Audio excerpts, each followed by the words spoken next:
1000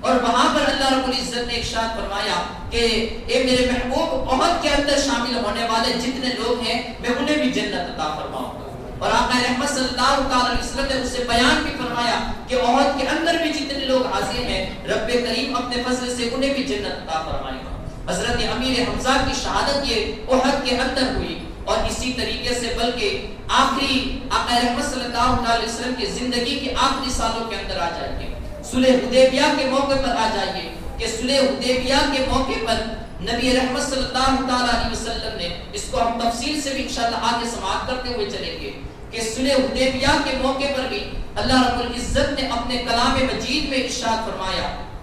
کہ لقد رضی اللہ عن المؤمنین اذ یبایعونک تحت الشجرۃ فعلم ما فی قلوبہم فانزل السکینۃ علیہم واصابہم فتحا قریبا, کہ بے شک اللہ راضی ہوا ایمان والوں سے.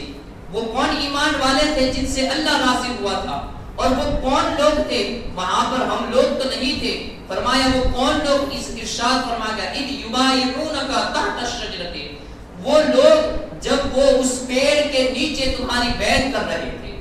جب اس پیڑ کے نیچے نبی رحمت صلی اللہ علیہ وسلم کے ہاتھ پر مر مٹنے کی تم پر بیعت کر رہے تھے, فعلم ما فی قلوبہم, تو اللہ نے ان کے دلوں کو اسی وقت جان لیا,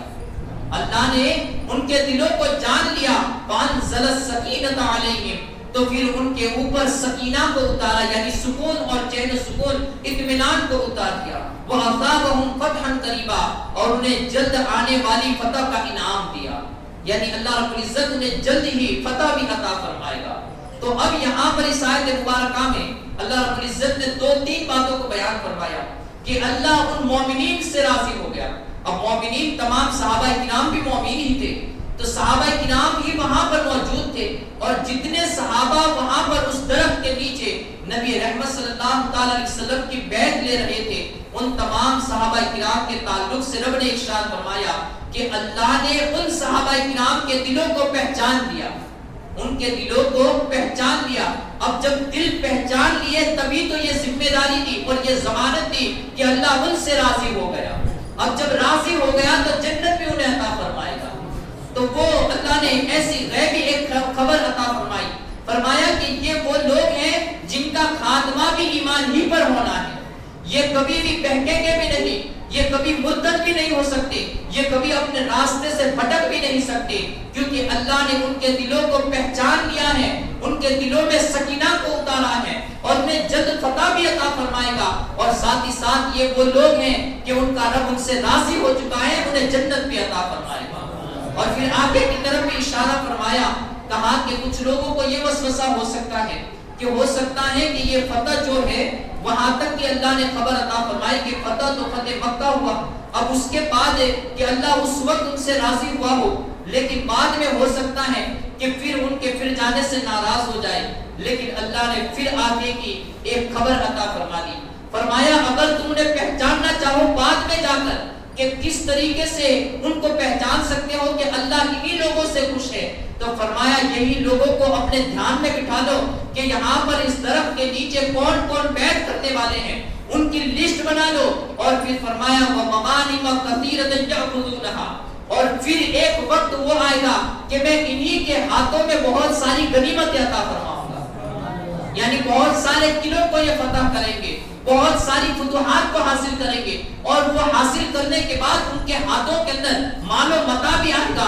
ان کے ہاتھوں میں پیسے اور روپیے بھی آئیں گے. وَكَانَ اللَّهُ عَزِيزًا حَكِيمًا, اور اللہ عزت و حکمت والا ہے. فرمایا کہ اگر تمہیں یہ شک ہو جائے کہ فتح مکہ تک کی یہ خبر ہے, تو فرمایا پھر وہ وقت بھی دیکھنا کہ جب انہی کے ہاتھوں میں بہت بڑی غنیمتیں ہوگی. تو کہا کہ اگر وہ لوگوں کی فہرست انہی لوگوں کی ہو جو درخت کے نیچے بیٹھ کر بیعت کرنے والے ہیں, تو اس وقت تو سمجھ لینا کہ یہ میرے محبوب بندے ہیں, اور ان کو میں جنت بھی عطا فرماؤں گا. جن کے دلوں کو میں نے بھانپ لیا ہے آج کہ وہ جب درخت کے نیچے بیٹھ کر میرے محبوب کے نام پر مرنے مٹنے کی بیعت کر رہے ہیں, تو فرمایا یہ وہی لوگ ہیں جو کبھی اپنے محبوب کے راستے سے بھٹکیں گے نہیں, اور پھر انشاءاللہ پھر انہی لوگوں کو میں جنت میں بھی ہمیشہ دائمی نعمت عطا فرماؤں گا. پھر اسی کے بعد ایک اور بھی وعدہ فرمایا, وعدکم اللہ مغانم کثیرۃ تأخذونها فعجل لکم هذه وکف ایدی الناس عنکم اور اللہ نے تم سے وعدہ کیا ہے بہت سی غنیمتوں کا کہ تم لوگے،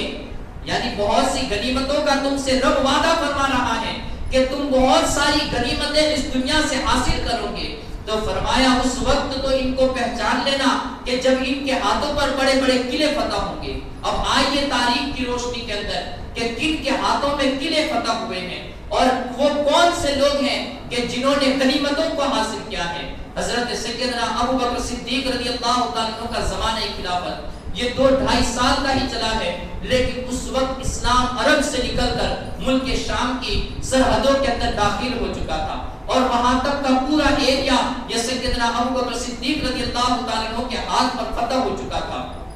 پھر اسی طریقے سے یہ آقا رحمت صلی اللہ علیہ وسلم کی جب آخری سانسیں چل رہی تھی تو جنگ بلکہ نبی رحمت صلی اللہ علیہ وسلم کے پہلے جنگ موتا کا قیام ہو چکا تھا، اور اس کے بعد حضرت سیدنا ابو بکر صدیق رضی اللہ تعالیٰ عنہ کے زمانے کے اندر ملک شام کے 6 سے 7 بڑے بڑے قلعے یہ اسلام کی فتوحات کے اندر شامل ہو گئے۔ اور پھر جب حضرت سیدنا عمر رضی اللہ تعالیٰ عنہ کا زمانہ آیا تو اس وقت پھر دیکھا گیا کہ پورا ملک شام، بلکہ ملک شام ہی نہیں، عراق اور ایران تک کی وہ تمام چیزیں، ہندوستان کی سرحدوں تک یہ حضرت عمر کے زمانے کے اندر اسلام آ گیا۔ پھر کچھ وہ حصے باقی رہ گئے تھے حضرت عثمان غنی کے زمانے میں، وہ بھی وہاں تک بھی اسلام پھیلتا چلا گیا۔ تو یہ وہ لوگ ہیں کہ جنہوں نے اسلام کی آبیاری فرمائی، اور اللہ نے جو ان سے وعدہ فرمایا تھا کہ تمہیں مغانم کثیرہ عطا کروں گا، تمہیں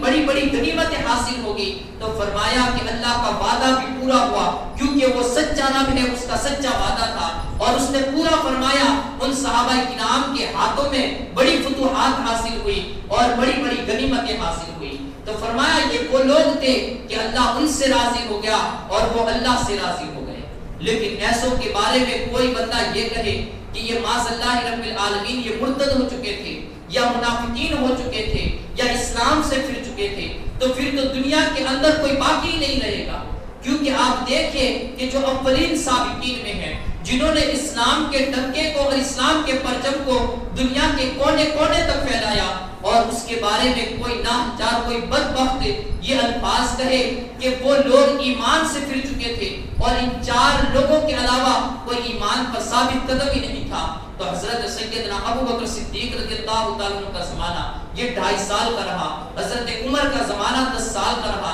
حضرت عثمان غنی رضی اللہ تعالیٰ عنہ کا زمانہ یہ 12 سال کا رہا، اور پھر حضرت مولا کائنات علی شیر خدا رضی اللہ تعالیٰ عنہ کا زمانہ آیا۔ اور حضرت علی رضی اللہ تعالیٰ عنہ کی ذات کے ہوتے ہوئے اگر کوئی ان کے قول کے حساب سے یہ بات مان لی جائے کچھ وقت کے لیے کہ کچھ لوگ، وہ لوگ جو ایمان سے بھٹک چکے تھے اور وہ لوگ حکومتیں اور خلافتیں سر انجام دے کر چلے گئے، تو پھر یہ بات بھی کس طریقے سے ہمارے سینوں میں اتر سکتی ہے کہ مولا کائنات حیدر کرار اور قوت اللہ اور اللہ کی طاقت جیسی ذات اور ہستی دنیا کے اندر موجود ہو، اور ان کے سامنے ممبر و محراب پر ایمان سے پھر جانے والے یہ وہاں پر ممبر و محراب پر بیٹھتے ہوئے نظر آئے، تو فرمایا گیا کہ وہ بھی بات یہ ہمارے دلوں کے اندر کیسے اتر سکتی ہے۔ تو چونکہ وہ لوگ جھوٹے ہیں اور انہوں نے جھوٹی باتیں دنیا کے اندر پھیلائی، اور بیچارے سادہ لوگ مسلمانوں کو اور کم علم مسلمانوں کو کھینچنے کی کوشش کی، انہیں گمراہ کرنے کی کوشش کر رہے ہیں۔ اب اگر یہ قول مان لیا جائے کہ وہ منافقین ہو گئے، تو پھر منافقین کی کون سی ذات ہے؟ چونکہ منکرین زکوٰۃ وہ تھے، منکرین زکوٰۃ جو آقا رحمت صلی اللہ علیہ وسلم کے انتقال فرمانے کے بعد وہ لوگ مرتد ہو چکے تھے، لیکن آپ دیکھیے کہ یہ اس وقت ایمان لائے تھے جب فتح مکہ ہو گیا، اور مکہ المکرمہ جب فتح ہو گیا تو اس کے بعد پھر کچھ گاؤں اور بستی کے رہنے والوں نے دیکھا کہ اسلام تو پورے طریقے سے غالب آ گیا اور مکہ کے رہنے والے تمام کے تمام مسلمان ہو گئے، تو اب تو انہوں نے دیکھا کہ بچنے کی کوئی صورت ہی باقی نہیں رہی، تو پھر انہوں نے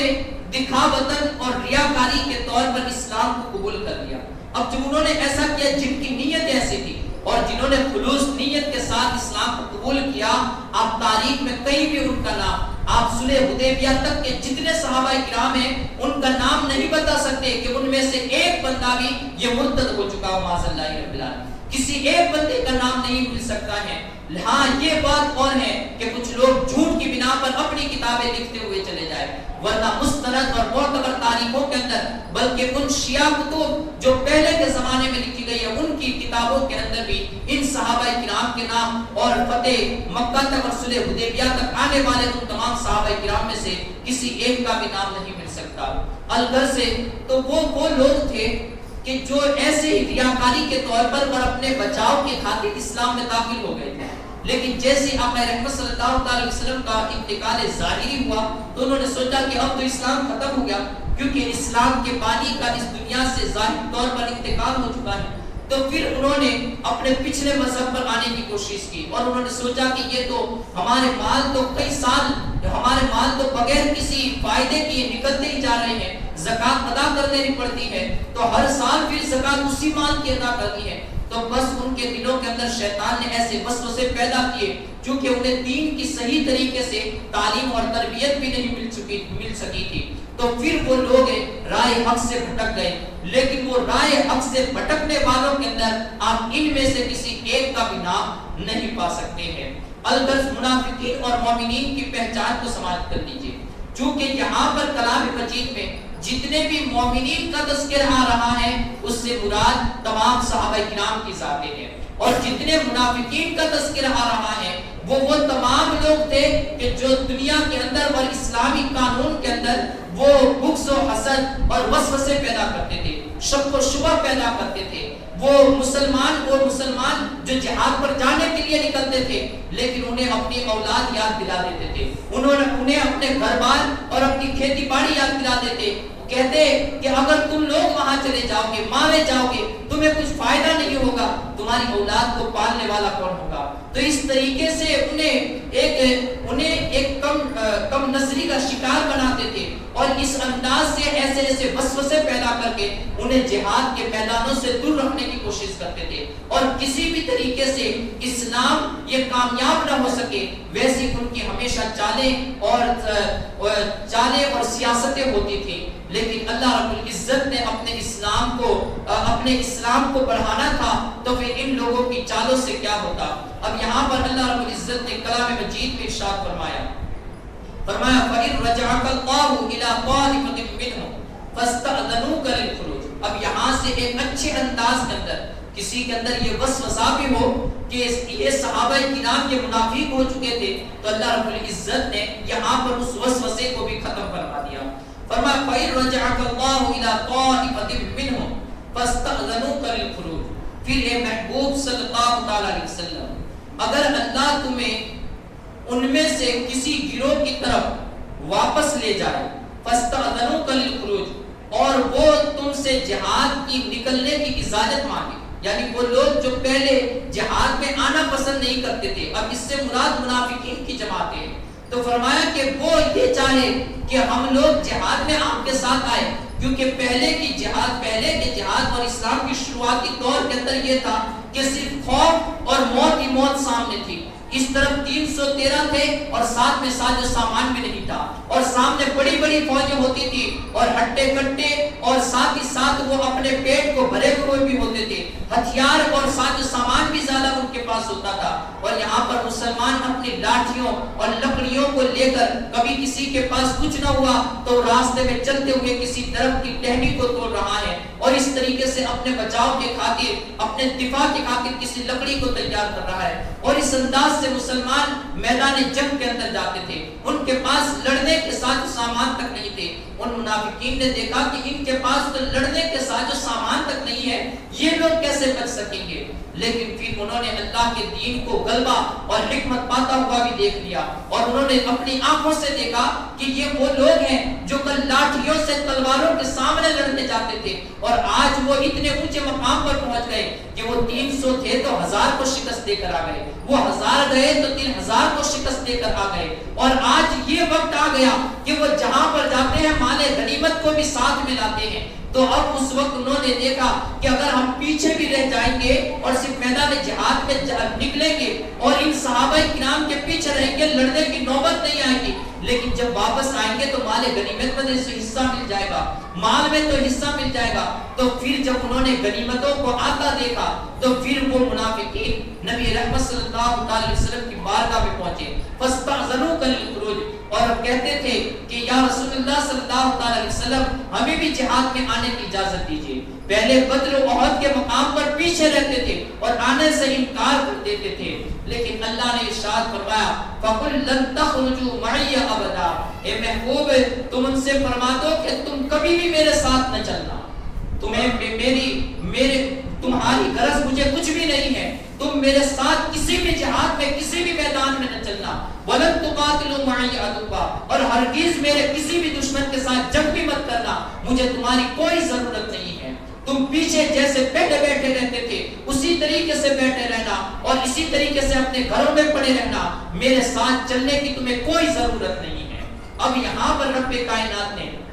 جو ارشاد فرمایا کہ محبوب کو جو پیچھے بیٹھے رہنے والے لوگ تھے ان کو اب اپنے ساتھ جہاد میں مت لے جانا، ان کو اپنے گھر ہی پر بٹھائے چھوڑنا، اور جانا تو اپنے مومنین کے ساتھ جانا، اپنے مومنین صحابہ کے ساتھ جانا۔ اب جنگ بدر کی ہسٹری کو نکالیے، ان چار صحابہ کرام ہی کو دیکھیے کہ کیا حضرت سیدنا ابو بکر صدیق یہ بدر کی فہرست میں نہیں آتے ہیں؟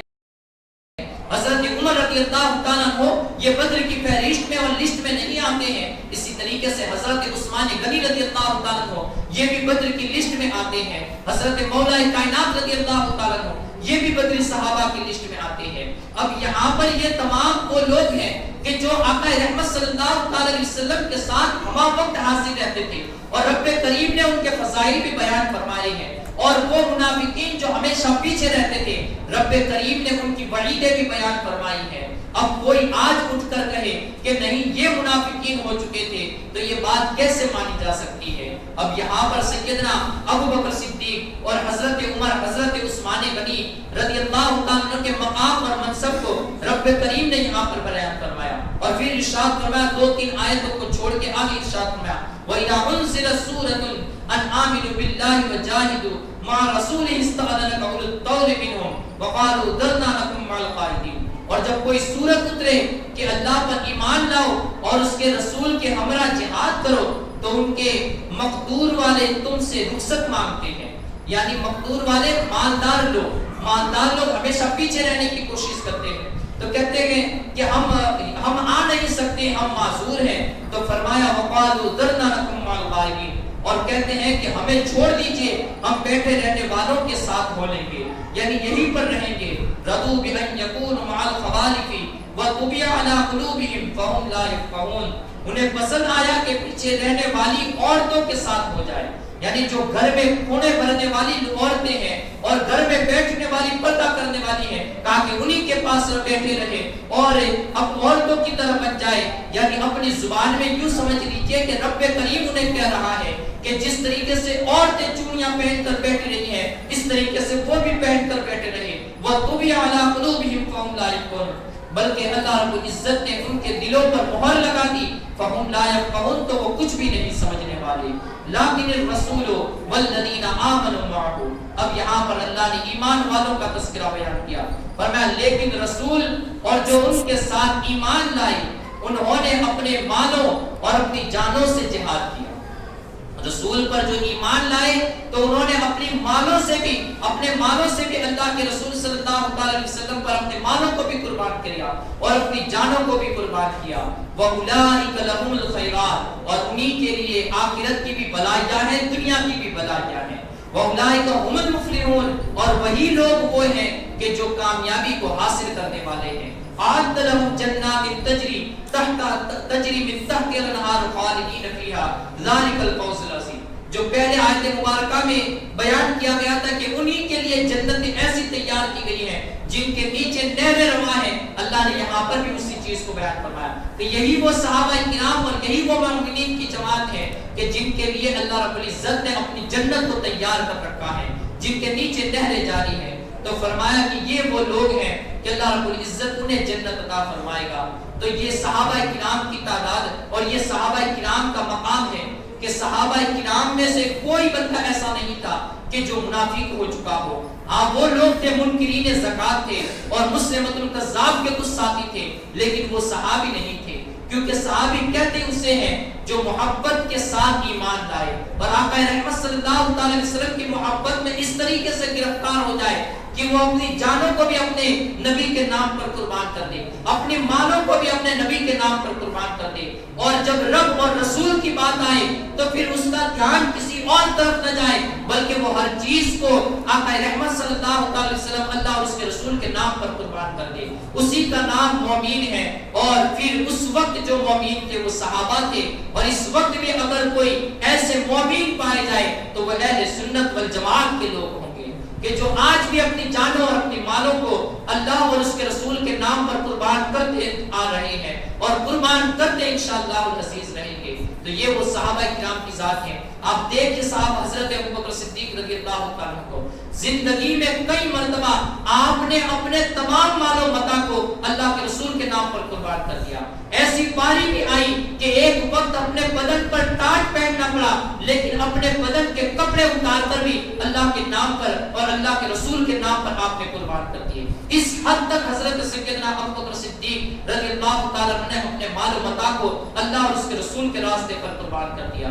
حضرت سیدنا عمر رضی اللہ تعالیٰ عنہ کی ذات لوگ انہیں منافقین کی لسٹ کے اندر لکھنے کی کوشش کریں. اللہ کے رسول صلی اللہ علیہ وسلم کی یہ محبوب صحابی یعنی حضرت عمر رضی اللہ تعالیٰ عنہ، یہ تو اس ذات کا نام ہے کہ اگر مومن اور کافر کی پہچان اگر کرنی ہو تو حضرت عمر کا نام ہی کافی ہو جاتا ہے. حضرت عمر ایسی شخصیت کا نام ہے. جب ابی بن کعب یہ جب اس کا انتقال ہوا اور اس وقت عبداللہ ابن ابی جو منافقوں کا سردار تھا، معاذاللہ رب العالمین، پہلے صحابی کا نام تھا عبداللہ ابن سلول، جو منافقوں عبداللہ ابن ابی بن سلول یہ منافقوں کا سردار تھا. اور اس وقت جب اس کا انتقال ہوا تو چونکہ اس کا بیٹا یہ مومن ہو چکا تھا اور وہ منافقوں کا سردار تھا، آقا رحمت صلی اللہ علیہ وسلم کی بارگاہ میں اس نے آ کر عرض کیا کہ یا رسول اللہ صلی اللہ علیہ وسلم میرے باپ کی آپ نماز جنازہ کو پڑھا دیجئے. نبی رحمت صلی اللہ علیہ وسلم نماز جنازہ پڑھانے کے لیے راضی ہو گئے، چونکہ ان کا بیٹا یہ نیا نیا ایمان لایا تھا. تو اس وقت نبی رحمت صلی اللہ علیہ وسلم نماز جنازہ پڑھانے کے لیے راضی ہو گئے. لیکن جیسے مصلی جنازہ پر پہنچے اور وہاں پر کھڑے ہونا چاہ رہے تھے، حضرت عمر کو کسی نے بتایا کہ نبی رحمت صلی اللہ علیہ وسلم منافقوں کے سردار وہ عبداللہ ابن ابی کی نماز جنازہ پڑھانے کے لیے حاضر ہوئے ہیں. تو حضرت عمر اپنے گھر سے بھاگتے ہوئے پہنچے اور منت و سماجت کرنے لگے، اپنے ہاتھ کو جوڑ دیے اور آقا رحمت صلی اللہ علیہ وسلم کے پاؤں کو پکڑ لیا. کہا یا رسول اللہ صلی اللہ علیہ وسلم یہ منافق ہیں، اس منافق کی نماز جنازہ کو نہ پڑھائیے، اس منافق کی نماز جنازہ کو نہ پڑھائیے. نبی رحمت صلی اللہ علیہ وسلم نے عمر کو سمجھایا. اب دیکھیے کہ عمر کس ذات کا نام ہے کہ اللہ رب العزت ان کے خیالات کے مطابق اور ان کی نظریات کے مطابق اپنے کلام مجید میں آیتوں کا نزول فرما رہا ہے. حضرت عمر رضی اللہ تعالیٰ عنہ نے منع کیا، آقا رحمت صلی اللہ علیہ وسلم نے نماز جنازہ کو پڑھائی. اب پھر اس کے بعد اللہ رب العزت نے حضرت عمر کے اسی قول کی مطابقت کرتے ہوئے آیت مبارکہ کا نزول فرمایا وَلَا تُصَلِّ عَلَىٰ أَحَدٍ مِّنْهُمْ مَاتَ أَبَدًا وَلَا تَقُمْ عَلَىٰ قَبْرِهِ، اور ان میں سے کسی کی بھی میت پر کبھی نماز نہ پڑھنا، کبھی نماز نہ پڑھنا، وَلَا تَقُمْ عَلَىٰ قَبْرِهِ، اور نہ کبھی کسی کی قبر پر، ان منافقین میں سے کسی کی قبر پر کھڑے ہونا. اب یہاں پر مطابقت دیکھیے، کچھ لوگ اس واقعے کو غلط طریقے سے بیان کرتے ہیں. وہ یہ کہتے ہیں کہ کلام مجید میں تو اللہ نے عبداللہ ابن سلول یعنی منافقوں کے سردار کی نماز جنازہ پڑھانے سے نبی رحمت صلی اللہ علیہ وسلم کو منع فرمایا، پھر بھی نبی رحمت صلی اللہ علیہ وسلم نے اس کی نماز جنازہ پڑھائی. تو وہ ایک دل آزاری کا معاملہ تھا اور دل کی مطابقت کا معاملہ تھا کہ نبی رحمت صلی اللہ علیہ وسلم نے اس کی دل آزاری نہ ہو اس وجہ سے نماز جنازہ پڑھائی. نہیں، بات یہ ہے کہ حضرت عمر منع کر رہے تھے تو وہ اپنے خیالات اور اپنے نظریات کی بنیاد پر منع کر رہے تھے. اس وقت اللہ رب العزت کی طرف سے کوئی حکم نازل نہیں ہوا تھا، لیکن جب نبی رحمت صلی اللہ علیہ وسلم نے نماز جنازہ پڑھائی اس وقت بھی کوئی حکم نازل نہیں ہوا تھا، بلکہ آقا رحمت صلی اللہ علیہ وسلم نے نماز جنازہ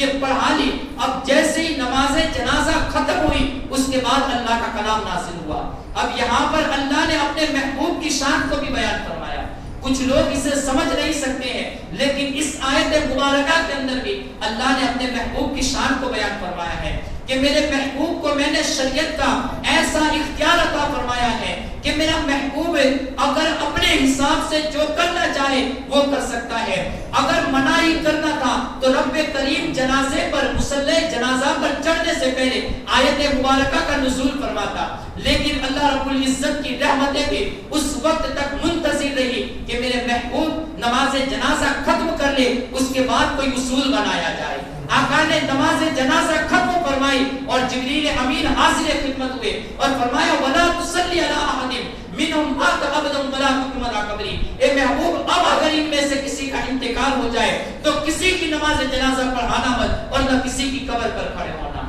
جب اپنے محبوب کی باری آئی کہ وہ پڑھانے پر راضی تھے تو رب نے انہیں اجازت عطا فرمائی۔ وہاں تک کوئی قانون نہ اترا، وہاں حضرت عمر چاہ بھی رہے تھے لیکن کوئی قانون نہ اترا، لیکن جیسے ہی حضرت نبی رحمت صلی اللہ علیہ وسلم نے اپنے قدموں کو پیچھے ہٹایا، رب کا اصول بھی آ گیا، حضرت عمر کی تائید بھی ہو گئی۔ اب یہاں پر ایک اور نقطے سے، ایک اور آیت مبارکہ سے اگر اس کو ہم سمجھتے ہوئے چلے تو جو دماغ میں اگر نہ بھی سمجھ میں آئی وہ تو سمجھ میں آ جائے گی کہ جب منافقوں نے مدینہ منورہ میں ایک مسجد بنائی تو اس وقت منافقوں نے یہ چاہا تھا کہ آقا رحمت صلی اللہ علیہ وسلم ہماری مسجد میں آ کر 2 رکعت نماز کو ادا کر لیں۔ اگر 2 رکعت نماز کو ادا کر لے تو پھر اس مسجد کے اندر ہم نماز پڑھتے رہیں گے۔ تو اب اس وقت دیکھیے کہ دونوں سیغوں کے اعتبار سے بھی، عربی گرامر کے حساب سے بھی اگر آپ دیکھنا چاہیں تو بالکل سیم الفاظ ہیں۔ وہاں پر فرمایا وَلَا تُصَلِّ عَلَىٰ أَحَدٍ مِّنْهُمْ مَاتَ أَبَدًا، لا وہاں پر بھی آیا ولا، اور وہاں پر بھی ابدا آیا۔ اور اسی طریقے سے ایک دوسری آیت مبارکہ کہ جب ان منافقوں نے چاہا کہ نبی رحمت صلی اللہ علیہ وسلم آئے اور ہماری مسجد میں کھڑے ہو کر 2 رکعت نماز ادا کر لی، آقا رحمت صلی اللہ علیہ وسلم پہلے ٹال مٹول کرتے رہے اور فرمایا کہ میں جنگ پر جا رہا ہوں، جب آؤں گا تب دیکھی جائے گی۔ اب آقا رحمت صلی اللہ علیہ وسلم جب آئے اور ان لوگوں نے دعوت بھی دی، بلانے کے لیے بھی آ گئے، ابھی جیسے اٹھنا ہی چاہ رہے تھے کہ اللہ نے اسی وقت کلام کا نزول فرمایا، فرمایا وَلَا تَقُمْ عَلَىٰ لَا تَقُمْ فِيهِ أَبَدًا، اے میرے محبوب اس مسجد میں کبھی بھی کھڑے نہ ہونا، اے میرے محبوب اس مسجد میں کبھی بھی کھڑے نہ ہونا۔ منافقین بلانے آئے تو رب نے پہلے اصول عطا فرمایا، اور وہاں پر جب آقا رحمت صلی اللہ علیہ وسلم کی مرضی تھی تو وہ حضرت عمر منع کر رہے تھے کہ یا رسول اللہ مان رکھ لیجئے ان منافقوں کی نماز جنازہ نہ پڑھائیے، لیکن ایک طرف حضرت عمر کا اصرار بھی تھا اور ایک طرف نبی رحمت صلی اللہ علیہ وسلم کی مرضی اور ان کا اختیار بھی تھا، تو رب کی رحمتیں کچھ دیر کے لیے یہ منتظر رہی کہ میرے محبوب کی مرضی بھی پوری ہو جائے اور عمر کی تائید بھی کر لی جائے گی، عمر کی پھر تائید بھی کر لی جائے گی۔ تو وہاں پر بھی سیم الفاظ ہیں، لیکن جہاں پر ضروری تھا وہاں پر پہلے اصول عطا فرمایا گیا، اور جہاں پر اپنے حبیب کی اختیار کی بات آئی تو وہاں پر اصول بعد میں رکھا گیا، اپنے حبیب کی مرضی پہلے رکھی گئی۔ تو وہاں پر بھی اس آیت مبارکہ میں بھی لوگ اسے غلط طریقے سے بیان کرتے ہیں، لیکن سوچ لو اللہ نے الف لام میم سے لے کر والناس تک، الحمد سے لے کر والناس تک تمام کی تمام آیتوں میں اپنے حبیب کی شانوں کو ہی بیان فرمایا ہے۔ تو الغرض یہ حضرت عمر کی ذات ہے کہ حضرت عمر کو رب نے ایسا اونچا مقام عطا فرمایا، اور ایسے عمر کے بارے میں کوئی منافقین ہونے کا اگر کوئی زبان چلائے تو اس سے کوئی مومن اور کوئی اہل سنت والجماعت، کوئی مسلمان اسے کیسے برداشت کر سکتا ہے۔ الغرض تمام صحابہ کرام، میرے نبی کے تمام جانثار صحابہ کرام، یہ تمام کے تمام جنتی ہیں۔ حضرت ابو بکر بھی جنتی ہے، حضرت عمر بھی جنتی ہے، حضرت عثمان بھی جنتی ہے، حضرت مولا کائنات بھی جنتی ہے، حضرت امیر معاویہ بھی جنتی ہے، حضرت امام حسن بھی جنتی ہے، حضرت امام حسین بھی جنتی ہے، حضرت ابو سفیان اور دیگر جتنے بھی نبی رحمت صلی اللہ علیہ وسلم کے صحابہ ہیں وہ تمام کے تمام جنتی ہیں۔ رب کریم ان کے فیضان سے مجھے اور آپ سبھی کو مالا مال فرمائے، اور اللہ رب العزت ان تمام کے نقش قدم پر ہمیں چلنے کی توفیق عطا فرمائے۔ واخر دعوانا الحمدللہ رب العالمین۔ السلام